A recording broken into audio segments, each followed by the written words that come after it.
Olá para você que nos ouve, este é o podcast sobre os 7 anos do rompimento da barragem em Mariana. Você vai conhecer no episódio de hoje a história da Mônica. Ela é uma das atingidas pelo desastre.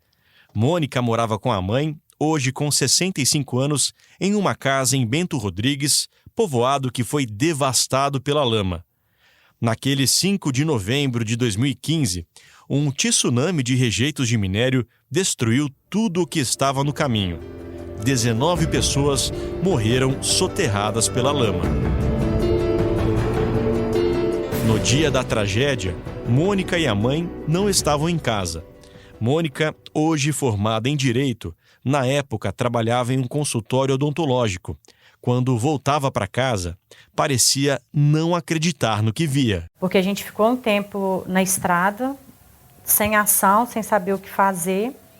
E no final da noite, no início da noite, que eu tive a ideia da gente ir para Santa Rita, que é um lugar perto, e tem uma tia que morava lá e o meu irmão morava, para a gente conseguir ter acesso e ter mais notícia. Aí eu deixei minha mãe na casa da minha tia e passei a noite na estrada, onde os policiais tinham feito uma barreira para que ninguém passasse.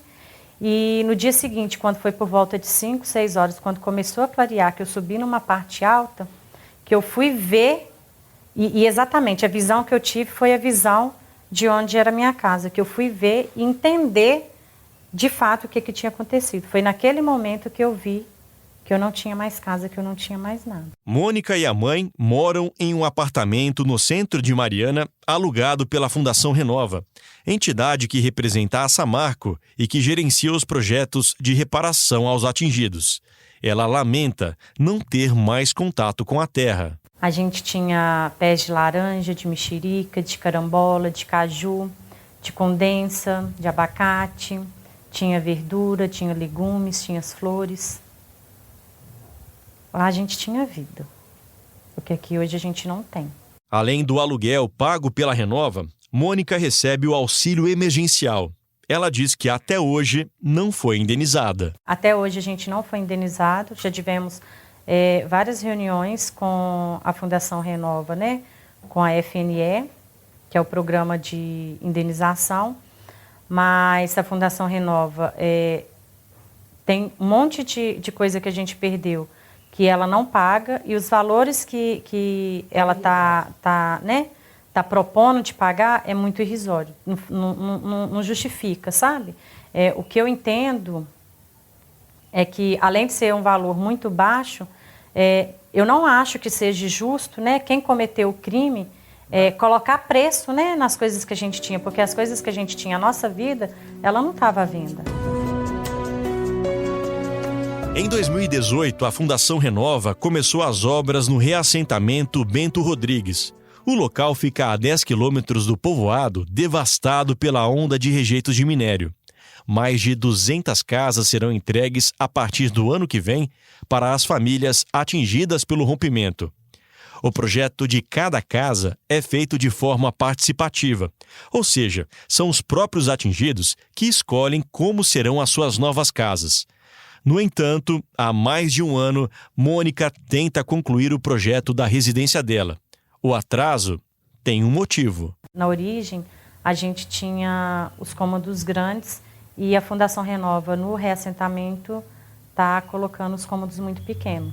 Essa casa seria no terreno onde a gente escolheu. Dona Maria das Graças, mãe de Mônica, nasceu e viveu até o dia do rompimento em Bento Rodrigues. Ela também está insatisfeita com o projeto da casa. Os outros cômodos podiam ser menores, mas os quartos eu queria ele bem grande. Aí meus quartos eram 4 por 4, 4 metros por 4, ou seja, eram quartos um tamanho bem bom, né? Isso que eu pedi, eles querem, para chegar em 3 por alguma coisa foi com muita briga, parece que agora vai chegar. Mas eles queriam fazer os quartos 2 por 2,75, né, se eu não me engano, por 3 e pouco.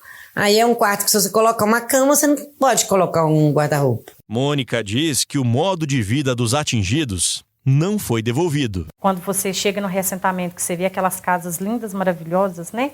Muito bem construída, com umas pinturas mesmo de chamar a atenção das pessoas, que muitos falam que são mansões que estão sendo construídas, não tem funcionabilidade. Quando você entra, os cômodos são muito pequenos. As janelas, as portas né? são baixas.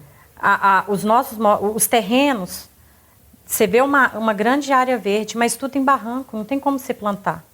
Então, assim, como que vai estar restituindo os nossos modos de vida se a gente não vai poder ter um animal para criar, porque não vai ter uma água bruta, a gente vai estar pagando água, coisa que a gente não pagava na origem, e a gente tinha muita. Um dos motivos que a gente escolheu esse terreno é porque ele tinha muita água. E hoje, simplesmente, a Fundação Renova sumiu com a água. Então, assim como nós somos sobreviventes, tem muitos animais que sobreviveram da lama. A minha preocupação é como que essas famílias que tinham esses animais vão conseguir dar sequência para a vida se não vai ter água. Imagina uma família pagar uma água potável para criar um porco, para criar uma vaca. Não sobrou uma parede erguida da casa da Mônica para contar a história. O local está tomado pelo barro seco.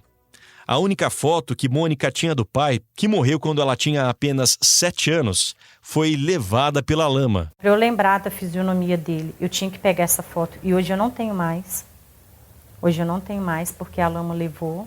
Essas fotos que a gente E dinheiro não traz de volta, né? Passava lá e tirava e deram pra gente. Então, assim, tudo que eu tinha estava ali. Mônica criticou os critérios da Fundação Renova para o pagamento das indenizações. O meu dano moral, ele jamais pode ser igual o dano moral da minha mãe. Ele jamais pode ser o mesmo valor de uma pessoa que nasceu depois do rompimento. De uma pessoa que ia no Bento 1, 2 vezes no ano. Nas reuniões, quando eu questionava para a Fundação Renova, olha, mas aqui você não está pagando a penteadeira que era da minha avó, que eu herdei. Ah, está no seu dano moral. Mas você não está pagando a aliança que foi dos meus avós, que a gente fez de bodas de ouro, está no seu dano moral. Tudo que eu perdi engloba no meu 100 mil. É o meu 100 mil. Minha bicicleta, minhas roupas, minha coleção de camisas do Cruzeiro que a lama levou, a foto do meu pai, a penteadeira da minha avó, as roupas da minha avó que ficou, os documentos, as louças, o álbum de foto das bodas de ouro de vó, está tudo no meu 100 mil. Como que eu vou aceitar? 7 anos depois da tragédia que mudou para sempre a vida dela e de outros tantos atingidos, Mônica faz um apelo por mais fiscalização sobre as mineradoras. Até que ponto que a gente é dependente de uma mineração que mata, que tira vidas? Bento foi 19 no dia 5.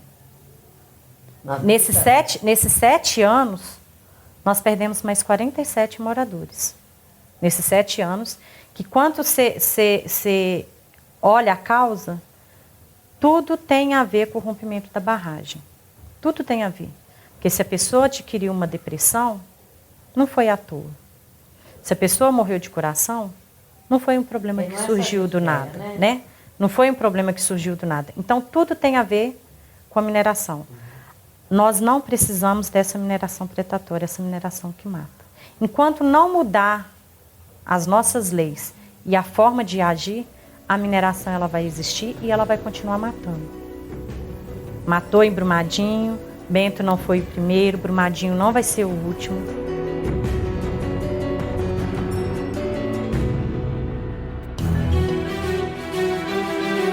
Este podcast teve produção e roteiro de Luiz Casoni, edição Kiko Viveiros, chefia de redação Adriana Vigiano e Flávia Martins e Miguel, direção de jornalismo Marco Nascimento.